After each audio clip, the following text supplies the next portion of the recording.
ಆತ್ಮೀಯ ಬಂಧುಗಳೇ, ಹೇಗಿದ್ದಾರೆ ಎಲ್ಲರೂ? ಸ್ನೇಹಿತರೆ, ನನಗೆ ಯಾಕೆ ಈ ಶಿಕ್ಷೆ, ಹೀಗೆ ಜೈಲಿನಲ್ಲೇ ಸಾಯಬೇಕೆ? ಸಹ ಕೈದಿಗಳ ಜೊತೆ ಕೂಗಾಡಿದ್ರಂತೆ ದರ್ಶನ್. ನೋಡಿ, ಈ ಸುದ್ದಿಯಂತೂ ಸೋಷಿಯಲ್ ಮೀಡಿಯಾದಲ್ಲಂತೂ ಈಗಾಗಲೇ ಸಾಕಷ್ಟು ಚರ್ಚೆ ಆಗ್ತಾ ಇದೆ. ನೋಡಿ, ಜೈಲಿನಲ್ಲಿ ಕೂಗಾಡ್ತಾ ಇದ್ದಾರಂತೆ ದರ್ಶನ್ ಸರ್. ನಿಜವಾಗ್ಲೂ ಇದು ಸುಳ್ಳು ಸುದ್ದಿನ ಅಥವಾ ಗಾಳಿ ಸುದ್ದಿನ ಅಂತ ನಿಜವಾಗ್ಲೂ ಇದು ಸತ್ಯನ ಅಂತ ಕೂಡ ತಿಳ್ಕೊಳ್ಳೋದಕ್ಕೆ ಈ ವಿಡಿಯೋ ಕೊನೆವರೆಗೂ ನೋಡಿ ಗೊತ್ತಾಗುತ್ತೆ. ನೋಡಿ, ಈಗ ಜೈಲಂತೂ ಸೇರಿರೋದು ನಿಜ ದರ್ಶನ್ ಸರ್, ಇಲ್ಲ ಅಂತಲ್ಲ. ಈ ಶಿಕ್ಷೆ ನನಗೆ ಯಾಕೆ ಈ ರೀತಿ ಇಷ್ಟೊಂದು ಕಾಟ ಕೊಡ್ತಾ ಇದ್ದೀರಾ ಜೈಲಲ್ಲಿ? ನೋಡಿ, ಈ ಕಡೆ ಜೈಲಧಿಕಾರಿಗಳು ಕೂಡ ಗಮನ ಹರಿಸ್ತಾ ಇಲ್ಲ ದರ್ಶನ್ ಸರ್ ಬಗ್ಗೆ. ಏನೇ ಕೋರ್ಟ್ ಕೂಡ ಈ ರೀತಿ ಪ್ರೊಸೀಡ್ ಕೊಡಬೇಕು ಅವ್ರಿಗೆ ಏನಾದರೂ ಈ ರೀತಿ ಸೌಲಭ್ಯಗಳನ್ನ ಕೊಡಬೇಕು. ಒಂದು ಚಾಪೆ ಜಮಖಾನಾಗಲಿ ದಿಂಬಾಗಲಿ ಈ ರೀತಿ ಕೊಡಬೇಕು ಅಂತ ಕೂಡ ಹೇಳಿದೆ, ಜಡ್ಜ್ ಕೂಡ ಹೇಳಿದ್ದಾರೆ. ಆದರೂ ಕೂಡ ಜೈಲಧಿಕಾರಿಗಳೇ ತಿರಸ್ಕಾರ ಮಾಡ್ತಾ ಇರೋದನ್ನು ನಾವು ನೋಡ್ಬೋದು. ಏನಕ್ಕೆ ತಿರಸ್ಕಾರ ಮಾಡ್ತಾ ಇದ್ದಾರೆ ಜೈಲಧಿಕಾರಿಗಳು? ಏನಕ್ಕೆ ಟಾರ್ಚರ್ ಕೊಡ್ತಾ ಇದ್ದಾರೆ? ಬಟ್ ಇದರಿಂದ ಏನಾದರೂ ರಾಜಕೀಯ ಕೈವಾಡ ಇದೆಯಾ? ಜೈಲಲ್ಲೂ ಕೂಡ ಈ ರೀತಿ ನೆಮ್ಮದಿಯನ್ನು ಕೊಡ್ತಾ ಇಲ್ವಾ ದರ್ಶನ್ ಸರ್ಗೆ? ಅದ್ರ ಬಗ್ಗೆ ಸ್ವಲ್ಪನಾದರೂ ತಿಳ್ಕೊಳ್ಳೋಣ ಸ್ನೇಹಿತರೆ. ಅದಕ್ಕೂ ಮೊದಲು ನಮ್ಮ ಚಾನಲ್ ಫಸ್ಟ್ ಟೈಮ್ ನೋಡ್ತಾರೆ, ದಯವಿಟ್ಟು ಸಬ್ಸ್ಕ್ರೈಬ್ ಮಾಡಿ ನೋಡಿ. ಸದಾ ನಿಮ್ಮ ಅವಕಾಶ ಬೆಂಬಲ ಹೀಗೆ ಇರಲಿ ಅಂತ ಕೇಳ್ಕೊತೀನಿ ಸ್ನೇಹಿತರೆ. ನೋಡಿ, ಜೈಲಿನ ನಿಯಮದ ಪ್ರಕಾರ ಎಲ್ಲ ಸೌಲಭ್ಯ ಈಗ ಕೊಡಲಾಗಿದೆ ಅಂತ ಹೇಳ್ತಾ ಇದೆ ಕಾನೂನು. ಈಗ ನೋಡಿ, ಕಾನೂನು ಕೋರ್ಟ್ ಏನು ಹೇಳ್ತಾ ಇದೆ ಅಂತಂದರೆ, ನಮ್ಮ ಕಡೆಯಿಂದ ಏನು ಸೌಲಭ್ಯ ಕೊಡಬೇಕು ಅವ್ರಿಗೆ ಅವರೊಂದು ರಿಕ್ವೆಸ್ಟ್ ಮಾಡ್ಕೊಂಡಿದ್ರು, ಅದಕ್ಕೆ ಸೌಲಭ್ಯನ ಕೊಟ್ಟಿದ್ದೀವಿ. ಕಾನೂನು ಸೇವಾ ಪ್ರಾಧಿಕಾರದ ಒಂದು ವರದಿ ವಿಚಾರ ತಿಳಿದ ಮೇಲೆ ನಟ ದರ್ಶನ್ ಸರ್ ಕೋಪಗೊಂಡ ಮೇಲೆ ಒಂದು ಸಹ ಕೈದಿಗಳ ಜೊತೆ ಕೂಗಾಡಿದ್ರಂತೆ. ಯಾಕೆಂದರೆ ನೋಡಿ, ಸಹ ಕೈದಿಗಳು ಅಂತಂದರೆ ನೀವು ಗೊತ್ತಿರುತ್ತೆ, ಜೈಲಲ್ಲೇ ಅವ್ರ ಜೊತೆಲೇ ಬೇರೆ ಬೇರೆ ಕೈದಿಗಳಿರ್ತಾರೆ, ಅವ್ರನ್ನ ನಾವು ಸಹ ಕೈದಿಗಳು ಅಂತ ನಾವು ಕರಿತೀವಿ. ಕಾನೂನು ಸೇವಾ ಪ್ರಾಧಿಕಾರದ ಒಂದು ಅಧಿಕಾರಿಗಳು ಶನಿವಾರ ಕೋರ್ಟ್ಗೆ ವರದಿ ನೀಡಿದ್ರಂತೆ. ವಾಯುವಿಹಾರ ಹೊರತುಪಡಿಸಿ ಜೈಲಿನ ನಿಯಮದ ಪ್ರಕಾರ ಆರೋಪಿಗೆ ಎಲ್ಲ ಸೌಲಭ್ಯ ನೀಡಲಾಗಿದೆ. ಇದರಲ್ಲಿ ಏನೂ ಸೌಲಭ್ಯ ನೀಡಲಾಗಿಲ್ಲ ಅಂತ ಕೂಡ ಹೇಳಿಲ್ಲ, ಎಲ್ಲೂ ಹೇಳಿಲ್ಲ. ಆದರೂ ಕೂಡ ವರದಿಯಲ್ಲಿ ಉಲ್ಲೇಖ ಆಗಿತ್ತು ಅಂತಂದರೆ, ಈ ವಿಚಾರ ಜೈಲಿನ ಟಿವಿಯಲ್ಲಿ ಪ್ರಸಾರ ಆಗಿತ್ತು. ಅದನ್ನು ಗಮನಿಸಿದ ಕೆಲವೊಂದು ಸಹ ಕೈದಿಗಳು ಕೂಡ ದರ್ಶನ್ಗೆ ಈ ವಿಚಾರ ತಿಳಿಸಿದ್ದಾರೆ. ಅದರಿಂದ ಒಂದು ಕೋಪಿತಗೊಂಡ ದರ್ಶನ್ ಸರ್ ಈಗ ನನಗೆ ಯಾಕೆ ಈ ಥರ ಶಿಕ್ಷೆ ಕೊಡ್ತಾ ಇದ್ದಾರೆ, ಈಗ ಜೈಲಲ್ಲೇ ಸಾಯಬೇಕು ಅಂತ ಅನಿಸ್ತಾ ಇದೆ ನನಗೆ. ನೋಡಿ, ಜೈಲಿಗೆ ಹಾಕಿದರೆ ಈಗ ಆಲೇ 3 ವರ್ಷ ಆಗ್ತಾ ಬರ್ತಾ ಇದೆ. ಜೈಲಿಗೆ ಹೋಗಿ ಅವರು ಈಗ 2ನೇ ವರ್ಷ ಮುಗಿತಾ ಇದೆ, 3ನೇ ವರ್ಷ ಸ್ಟಾರ್ಟ್ ಆಗ್ತಾ ಇದೆ ಜೈಲಿಗೆ ಹೋಗಿ ಬಂದು. ಈಗ ನೋಡಿ, ಈ ಜೈಲಿಗೆ ಹೋಗಿ 3 ವರ್ಷದಿಂದ ಬೇಲು ಕೂಡ ಸಿಗ್ತಾ ಇಲ್ಲ. ಈ ಟೈಮಲ್ಲಿ ನನಗೆ ಯಾಕೆ ಈ ರೀತಿ ನರಕ ತೋರಿಸ್ತಾ ಇದ್ದೀರಾ? ಅದು ಜೈಲಲ್ಲೂ ಕೂಡ ನೋಡಿ ಈ ಥರ ಎಲ್ಲ ಕೂಗಾಡ್ತಾ ಇದ್ದಾರೆ. ಮತ್ತು ಅವ್ರಿಗೆ ಲಾಸ್ಟ್ ಟೈಮ್ ಕೂಡ ಒಂದು ಏನೋ ಫಂಗಲ್ ಇನ್ಫೆಕ್ಷನ್ ಕಾಣಿಸ್ಕೊಂಡು ಮೈಯೆಲ್ಲ ಕಡ್ತಾ ಬಂದಿತ್ತು ಅಂತ ಕೂಡ ಒಂದು ವಿಷಯ ತುಂಬ ಚರ್ಚೆ ಆಗಿತ್ತು. ಜೊತೆಯಲ್ಲಿದ್ದವರು ಕೂಡ ಅವ್ರ ಜೊತೆಯಲ್ಲಿರ್ತಕ್ಕಂಥವರೇ ಸಮಾಧಾನ ಪಡಿಸಿ ತುಂಬ ಖುಷಿ ಪಡಿಸ್ತಾ ಇದ್ದಾರೆ ಅಂತ ಕೂಡ ಹೇಳಲಾಗಿತ್ತು. ಆದರೂ ಕೂಡ ಈಗ ಅವರೇ ಕೂಡ ಸ್ವತಃ ವೈರಿಗಳಾಗ್ತಾ ಇದ್ದಾರೆ. ನೋಡಿ, ಜೊತೆಯಲ್ಲಿದ್ದವರೇ ವೈರಿಗಳಾಗ್ತಾ ಇದ್ದಾರೆ. ದರ್ಶನ್ ಸರ್ ಜೊತೆಲಿದ್ದರು ಈಗ ಜೊತೆಲಿದ್ದವರು ಏನು ಇದ್ದಷ್ಟು ನೆಮ್ಮದಿಯನ್ನು ಕೊಡ್ತಾ ಇಲ್ಲ ಜೈಲಲ್ಲಿ. ಯಾಕೆಂತಂದರೆ ನೆಮ್ಮದಿ ಅಂತಕ್ಕಂಥದ್ದು ಸಡನ್ಲಿ ಬಂದ್ಬಿಡಲ್ಲ. ನಾವೆಲ್ಲಿ ಏನಾದರೂ ಕೆಲವೊಂದು ಫ್ರೆಂಡ್ಶಿಪ್ ಜೊತೆ ಕರೆಕ್ಟಾಗಿರ್ತೀವಿ ಅಂತಂದರೆ ಅಲ್ಲೇ ನೆಮ್ಮದಿ ಸಿಗೋದು. ಈಗ ನೋಡಿ, ಜೈಲಿಗೆ ಹೋಗಿದ್ದಾರೆ, ಜೈಲಲ್ಲೂ ಕೂಡ ಅವ್ರಿಗೆ ನೆಮ್ಮದಿ ಬೇಕು ಅಂತಂದರೆ ಅವರು ಸ್ವತಃ ಅವರೇ ಅದನ್ನು ಪಡ್ಕೊಬೇಕಷ್ಟೇ.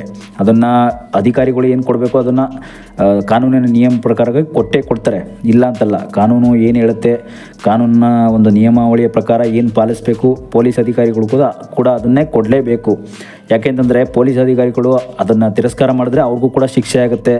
ಕೋರ್ಟ್ ಕಡೆಯಿಂದ ಶಿಕ್ಷೆ ಮಾತ್ರ ಅಲ್ಲ, ಅವ್ರಿಗೂ ಸಸ್ಪೆಂಡ್ ಕೂಡ ಆಗ್ತಾರೆ. ಅವ್ರಿಗೂ ಒಂದು ಡ್ಯೂಟಿಯಿಂದ ಸಸ್ಪೆಂಡ್ ಆಗ್ತಾರೆ. ಒಂದು ಅವ್ರ ಜಾಬ್ ಏನಿದೆ ಅವ್ರ ಕೆಲಸದಿಂದನೇ ಪೊಲೀಸ್ ಸಸ್ಪೆಂಡ್ ಆಗುವಂಥ ಒಂದು ಚಾನ್ಸಸ್ ಇದ್ದೇ ಇರುತ್ತೆ. ಈಗ ನೋಡಿ, ಒಬ್ಬ ಕೈದಿಗೆ ಸಾಮಾನ್ಯ ಕೈದಿ ಅಂತಂದರೆ ಅವರು ಸಾಮಾನ್ಯ ಕೈದಿ ಆಗಲಿ, ಅವ್ರು ಯಾವುದೇ ಒಂದು ಅಪರಾಧದ ಮೇಲೆ ಕೈದಿ ಆಗಲಿ, ಅವ್ರಿಗೆ ಏನು ಸೌಲಭ್ಯ ಕೊಡಲೇಬೇಕು.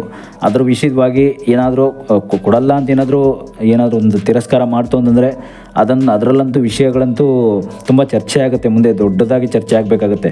ಯಾಕೆಂತಂದರೆ ಕೋರ್ಟ್ ಏನು ಹೇಳುತ್ತೆ ಅಂತಂದರೆ, ಈ ಪ್ರಕಾರ ಈ ಜಡ್ಜು ನಾವು ನಿಯಮ ಏನು ಪಾಲನೆ ಇದೆ, ಕೋರ್ಟ್ ನಿಯಮ ಅದ್ರ ಪ್ರಕಾರ ನಡ್ಕೊಳ್ಳಿಲ್ಲ ಅಂದರೆ ಕಾನೂನಿನ ಯಾವುದೇ ಒಬ್ಬ ವ್ಯಕ್ತಿ ಆಗಿರ್ಬೋದು, ನಮ್ಮ ದೇಶದ ಯಾವುದೇ ಪ್ರಜೆ ಆಗಿರ್ಬೋದು, ಯಾರೇ ಒಬ್ಬ ವ್ಯಕ್ತಿ ಆಗಲಿ ಈ ರೀತಿ ಕಾನೂನಿನ ವಿರುದ್ಧವಾಗಿ ನಡ್ಕೊಂಡ್ರೆ ಅವ್ರಿಗೆ ತಕ್ಕಂಥ ಒಂದು ಸೆಕ್ಷನ್ ಪ್ರಕಾರ ಅಂತ ಒಂದು ಸೆಕ್ಷನ್ ಅಂತಂದರೆ ನಿಮ್ಗೆ ಗೊತ್ತೇ ಇರುತ್ತೆ. ಆ ಸೆಕ್ಷನ್ ಪ್ರಕಾರ ಕಾನೂನಿನ ಶಿಕ್ಷೆ ಅದ ಅಡಿಯಲ್ಲಿ ಏನು ಬರುತ್ತೆ ಆ ಶಿಕ್ಷೆ ಆ ವ್ಯಕ್ತಿಗೆ ಆಗೇ ಆಗುತ್ತೆ. ಈಗ ನೋಡಿ, ಪೊಲೀಸ್ ಜೈಲ್ ಅಧಿಕಾರಿಗಳು ಅವರು ಅಷ್ಟೇ, ಅಲ್ಲಿ ಜೈಲರ್ ವಾರ್ಡರ್ ಅಂತ ಇದ್ದೇ ಇರ್ತಾರೆ. ಅವ್ರಿಗೂ ಕೂಡ ಇದೇ ರೀತಿ ಶಿಕ್ಷೆ ಆಗೇ ಆಗುತ್ತೆ ಮುಂದೆ. ಲಾಸ್ಟ್ ಟೈಮ್ ಕೂಡ ಸಸ್ಪೆಂಡ್ ಆಗಿದ್ದರು ಇಬ್ಬರು ಪೊಲೀಸರು ಕೂಡ ದರ್ಶನ್ ಸರ್ ವಿಚಾರದಲ್ಲಿ. ಒಂದು ಫೋಟೋ ವೈರಲ್ ಆಗಿತ್ತು. ಆ ಫೋಟೋ ಜೈಲಿನಲ್ಲಿ ದರ್ಶನ್ ಸರ್ ಮತ್ತು ವಿಲ್ಸನ್ಗಡ ನಾಗ ಅಂತಕ್ಕಂಥವ್ರು ಕೂತ್ಕೊಂಡು ಸಿಗರೇಟ್ ಸೇದ್ತಾ ಇರ್ತಕ್ಕಂಥದ್ದು, ಕಾಫಿ ಕುಡಿತಾ ಇರ್ತಕ್ಕಂಥದ್ದು, ಇದೆಲ್ಲ ತುಂಬ ಚರ್ಚೆ ಆಯಿತು. ಆ ಚರ್ಚೆ ಆಗಿದ್ದಕ್ಕೆ ಇದೆಲ್ಲ ನೀವು ಯಾಕೆ ಈ ರೀತಿ ಫೋಟೋ ವೈರಲ್ ಮಾಡಿದ್ರಿ ಅಂತ ಕೂಡ ಇಬ್ಬರನ್ನ ಪೊಲೀಸ್ ಅಧಿಕಾರಿಗಳನ್ನ ಸಸ್ಪೆಂಡ್ ಮಾಡಿದರು. ಬಟ್ ಈ ರೀತಿ ಒಬ್ಬ ಅಧಿಕಾರಿಗೆ ಸಸ್ಪೆಂಡ್ ಮಾಡೋದು ಅಂತಂದರೆ ಅದೊಂದು ಅಷ್ಟು ಈಸಿ ಈಸಿ ಅಂತಂದ ಒಂದಂದರೆ ಏನಂತಂದರೆ ಅವರು ಯಾವ ರೀತಿ ಒಳಗೆ ಹೋಗಿದ್ದಾರೆ, ಅವ್ರು ಹೋಗಿದ ಮೇಲೆ ಯಾವ ರೀತಿ ಹೊರಗೆ ಬಂದರು. ಈಗ ಅಧಿಕಾರಿಗಳು ಜೈಲು ಅಧಿಕಾರಿ ಆಗಬೇಕು ಅಂತಂದರೆ ಹಿಂದೆ ಎಲ್ಲ ಶ್ರಮ ಎಷ್ಟಿರುತ್ತೆ ಅವ್ರು ಓದಬೇಕಾದ್ರೆ ಕಾಂಪಿಟೇಷನ್ ಎಕ್ಸಾಮ್ ಬರೆದು ಅದನ್ನೆಲ್ಲ ನಾವು ಎಕ್ಸಾಮಲ್ಲೆಲ್ಲ ಏನು ಯಾವ ರೀತಿ ಫೇಲ್ ಆದ್ವಾ ಪಾಸ್ ಆದ್ವಾ ಇದೆಲ್ಲ ನಾವು ನೋಡ್ಬೇಕು ಅದನ್ನು. ಈಗ ನೋಡಿ, ಈಗ ದರ್ಶನ್ ಸರ್ ಈಗ ಜೈಲಿನಲ್ಲಿ ಈ ರೀತಿ ಎಲ್ಲ ಅವ್ರಿಗೆ ಸೌಲಭ್ಯ ಕೊಡಬಾರ್ದಿತ್ತು, ಹೆಂಗೆ ಕೊಟ್ರಿ ನೀವು? ಮತ್ತು ಈ ಫೋಟೋನು ಕೂಡ ಹೆಂಗೆ ಬಿಡುಗಡೆ ಮಾಡಿದ್ರಿ, ವೈರಲ್ ಮಾಡಿದ್ರಿ? ಇದೆಲ್ಲ ಫೋಟೋನು ಬಿಡುಗಡೆ ಆಗಿದ್ದು ಅಲ್ಲದೆ ಅವ್ರಿಗೆ ಈ ಥರ ಸೌಲಭ್ಯ ಕೊಟ್ಟಿದ್ದು ಅಲ್ಲದೆ ಇದೆಲ್ಲ ಕೋರ್ಟ್ ನಿಯಮಾವಳಿ ಪ್ರಕಾರ ನೀವು ಕೊಡೋಂಗೇ ಇಲ್ಲ.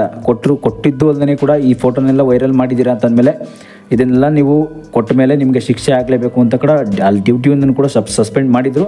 ಜೊತೆಗೆ ಅವ್ರಿಗೆ ಸಸ್ಪೆಂಡ್ ಮಾಡಿದ್ರು ಕೂಡ ಮತ್ತೆ ನೆಕ್ಸ್ಟ್ ಅದೇನೋ ಪ್ರಮೋಷನ್ ಮೂಲಕ ಅವರು ಏನೋ ಪ್ರಮೋಷನ್ ಅನ್ನೋದಕ್ಕಿಂತ ಏನೋ ಪಾಲಿಟಿಕ್ಸ್ ಮೂಲಕ ದುಡ್ಡು ಕೊಟ್ಟು ಮತ್ತೆ ಜಾಯ್ನ್ ಆದರೂ ಆಗಿಬಿಡ್ತಾರೆ, ಅದು ಬೇರೆ ವಿಷಯ. ಆದರೆ ಪೊಲೀಸ್ ಅಧಿಕಾರಿಗಳು ಕಾನೂನು ಏನಿದೆ ಅದ್ರ ಪ್ರಕಾರನೇ ನಡ್ಕೊಬೇಕು. ಈಗ ನೋಡಿ, ದರ್ಶನ್ ಸರ್ ಜೈಲಲ್ಲಿ ಈಗ ಅವರ ಫೋಟೋ ವೈರಲ್ ಆಗ್ತಿರ್ತಕ್ಕಂಥದ್ದು ನೀವು ನೋಡಿರ್ಬೋದು ಲಾಸ್ಟ್ ಟೈಮಲ್ಲಿ. ಅದಂತೂ ಹಿಂದೆ ಎಲ್ಲ ತುಂಬ ದೊಡ್ಡ ಚರ್ಚೆ ಆಗಿದ್ದಂತೂ ನಾವು ನೋಡ್ಬೋದು. ಹಿಂದೆ ಅವರು ಈ ರೀತಿ ಎಲ್ಲ ಫೋಟೋನ ವೈರಲ್ ಮಾಡ್ತಕ್ಕಂಥದ್ದು ಕಾನೂನು ಬಾಹಿರ ಆಗುತ್ತೆ. ಕಾನೂನು ಬಾಹಿರವಾಗಿ ಅಧಿಕಾರಿಗಳು ಕೂಡ ನಡ್ಕೊಂಡ್ರೆ ಈ ರೀತಿ ಕೇಸ್ ಆಗುತ್ತೆ. ಈಗ ನೋಡಿ, ದರ್ಶನ್ ಸರ್ ಈಗ ಏನು ಹೇಳ್ತಾ ಇದ್ದಾರೆ ಅಂತಂದರೆ ನಮ್ಮ ಜೊತೆ ಇರ್ತಕ್ಕಂಥ ಸಹ ಕೈದಿಗಳು ಕೂಡ ಒಂದು ಸ್ಪಂದಿಸ್ತಾ ಇಲ್ಲ. ಜೊತೆಯಲ್ಲಿ ಜೈಲಲ್ಲಿ ನನ್ನ ಜೊತೆ ಯಾರು ಕೂಡ ಒಂದು ಫ್ರೆಂಡ್ಶಿಪ್ ರೀತಿ ಬೆರೆಯೋಕ್ಕಾಗ್ತಾ ಇಲ್ಲ ಯಾರ ಜೊತೆನೂ. ಯಾಕೆಂತಂದರೆ ಜೈಲಿನಲ್ಲಿ ಆ ರೀತಿ ನರಕ ಇದೆ, ಇಲ್ಲ ಅಂತಲ್ಲ. ಎಲ್ಲಂದ್ರಲ್ಲಿ ಮಲ್ಕೋಬೇಕು, ಎಲ್ಲಂದ್ರಲ್ಲಿ ನೋಡಿ ಒಂದು ಟಾಯ್ಲೆಟ್ಗೆ ಹೋಗಬೇಕು ಅಂದರೂ ಕೂಡ ಅಲ್ಲಿ ಒಂದು ಲಾಕ್ ಇರಲ್ಲ, ಒಂದು ಬಾಗಿಲಾಗಲಿ ಒಂದು ಬೀಗದ ವ್ಯವಸ್ಥೆ ಆಗಲಿ ಅಲ್ಲಿರಲ್ಲ, ಓಪನ್ ಆಗಿರುತ್ತೆ ಟಾಯ್ಲೆಟ್ ವ್ಯವಸ್ಥೆ ಕೂಡ. ಲಾಸ್ಟ್ ಟೈಮ್ ಕೂಡ ಜೈಲಂದರೆ ದರ್ಶನ್ ಸರ್ ಮಾತ್ರ ಅಲ್ಲ, ಎಲ್ಲರ ಒಂದು ಜೈಲು ಯಾವ ರೀತಿ ಇರುತ್ತೆ ಅನ್ನೋದನ್ನ ಲಾಸ್ಟ್ ಟೈಮಲ್ಲೂ ಕೂಡ ನಿಮ್ಗೆ ಅಪ್ಡೇಟ್ ಮಾಡಿದ್ದೆ. ಜೈಲಂದು ಒಂದು ನರಕ ಅನ್ನೋ ವ್ಯವಸ್ಥೆ ಇವತ್ತಿಗೂ ಕೂಡ ಯಾವ ರೀತಿ ಇದೆ ಅಂತ ಕೂಡ ನಾನು ತೋರಿಸಿದ್ದೆ ಅವತ್ತೇ.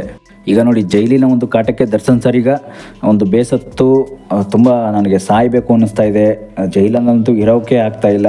ಇದೆಲ್ಲ ಒಂದು ನ್ಯೂಸ್ ಪೇಪರ್ ಪತ್ರಿಕೆಯಲ್ಲಂತೂ ತುಂಬ ಹರಿದಾಡ್ತಕ್ಕಂಥ ಒಂದು ಸುದ್ದಿ. ನೋಡಿ, ಈಗ ಜೈಲಲ್ಲಂತೂ ನರಕ ಯಾವ ರೀತಿ ಇರುತ್ತೆ ಅಂತಂದರೆ ನಾವು ಒಂದು ಮಲ್ಕೊಳ್ಳೋಕ್ಕೂ ನೆಮ್ಮದಿ ಇರಲ್ಲ. ಅಲ್ಲಿ ಒಂದು ನಮ್ಮದೇ ಆದಂಥ ಒಂದು ಕೆಲಸ ಏನಿರುತ್ತೆ ಆ ಕೆಲಸವನ್ನೇ ಮಾಡ್ಕೊಂಡು ಹೋಗಬೇಕು. ಅದಕ್ಕೆ ತಕ್ಕನಾದ ಒಂದು ಸಂಬಳದ ವ್ಯವಸ್ಥೆ ಇದ್ದೇ ಇರುತ್ತೆ ಜೈಲಲ್ಲಿ. ಸಂಬಳ ಕೊಡ್ತಾರೆ ನಮ್ಮ ಕೆಲಸಕ್ಕೆ, ಇಷ್ಟು ಒಂದು ಸಂಬಳವನ್ನು ಉಳಿಸ್ಕೊಂಡು ಹೋಗಬೇಕು.